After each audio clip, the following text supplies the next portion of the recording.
बैठक हुई है, इस बैठक का क्या उद्देश्य है और इसमें कौन कौन शामिल हुआ है?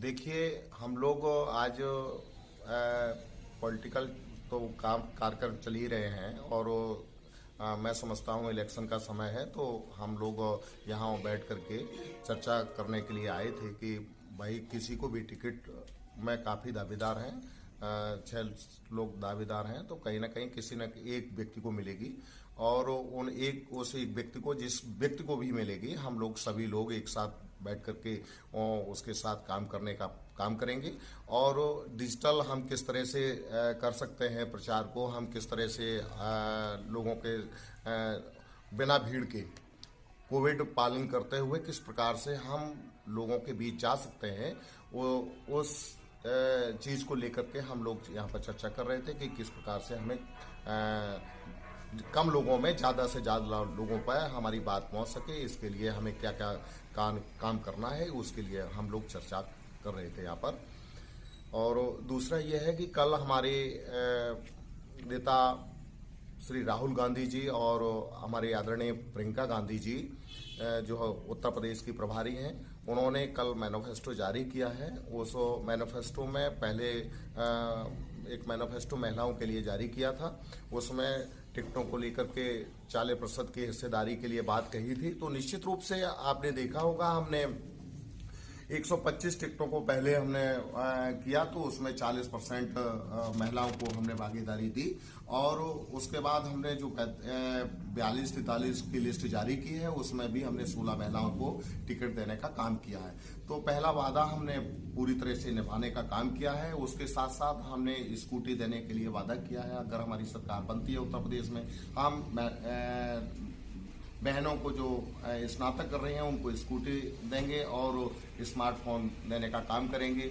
महिलाओं को सालाना 3 गैस सिलेंडर हम मुफ्त में देंगे, महिलाओं को फ्री बस सेवा देंगे और वृद्धा पेंशन हम 1000 रुपया बढ़ा करके करेंगे। और आशा और आंगनबाड़ी जो हमारी आंगनबाड़ी की जो कार्यकर्ती हैं, निश्चित रूप से बड़े काम ज़्यादा करते हैं, लेकिन उनको मानदेय कम मिलता है। तो हम हमारी सरकार बनने पर हम उसमें से 10,000 रुपया करने का काम करेंगे। उसके साथ साथ गेहूं और धान का समर्थन मूल्य 2500 रुपया प्रति कुंटल के हिसाब से हम किसानों को देंगे। किसानों का कर्जा माफ करने का काम करेंगे और बिजली का बिल जो हम सभी को परेशान किया है, उसमें भी हम बिजली बिल हाफ करेंगे और उसके साथ साथ 20 लाख हम रोजगार देंगे युवाओं को। और युवाओं को रोजगार देने के लिए उन्होंने कल एक प्रेस कॉन्फ्रेंस किया, उसमें ये भी कहा है कि हम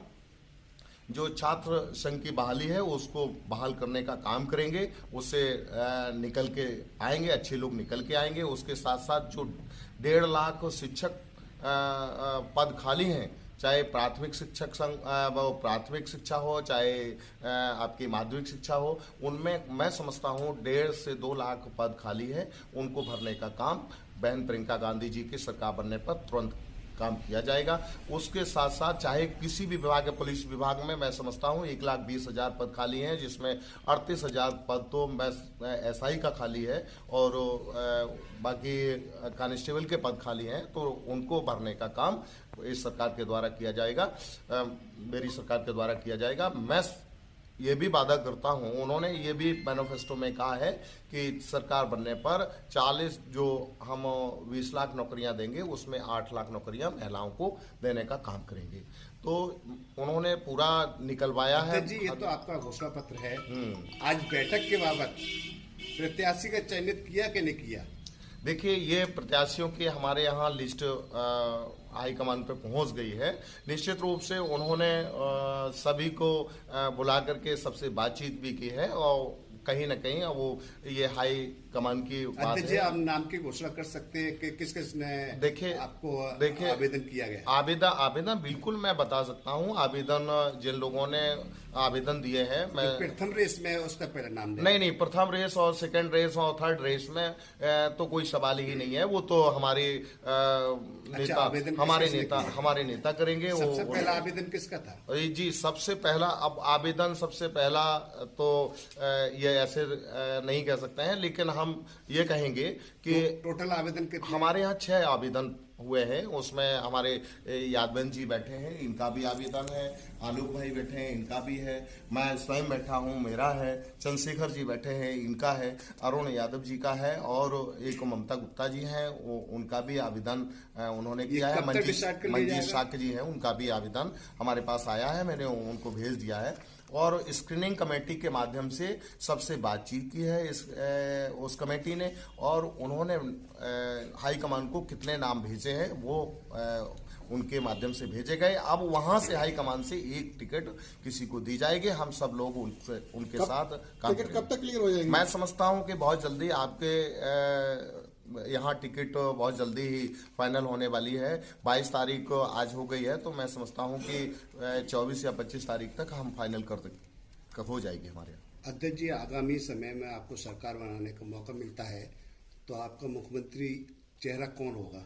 देखिए मुख्यमंत्री चेहरा की बात करते हैं, ये सवाल काफी बड़ा सवाल है, और मैं समझता हूं कि मैं ये नहीं कह सकता हूं कि कौन होगा, लेकिन जो हाईकमान हमारी सरकार बनेगी, हाईकमान तय करेगा कि कौन मुख्यमंत्री बनेगा। हम उनके साथ काम करने का चर्चा में प्रियंका जी का नाम आ रहा है, इसमें कितनी सत्यता है? प्रियंका जी से ये कहा गया कि चेहरा कौन है, तो उन्होंने कहा कि चेहरा हम है तो, लेकिन मुख्यमंत्री का चेहरा हाईकमान तय करता है। हमारे यहाँ चाहे प्रधानमंत्री का चेहरा रहा हो, चाहे मुख्यमंत्री का चेहरा रहा हो, हमारे यहाँ हाईकमान के द्वारा ही चेहरा तय किया जाता है। और जो हमारे सदस्य जीत के आएंगे वो तय करेंगे कि किस व्यक्ति को मुख्यमंत्री बनाया जाए, और वो मुख्यमंत्री बनेगा। धन्यवाद।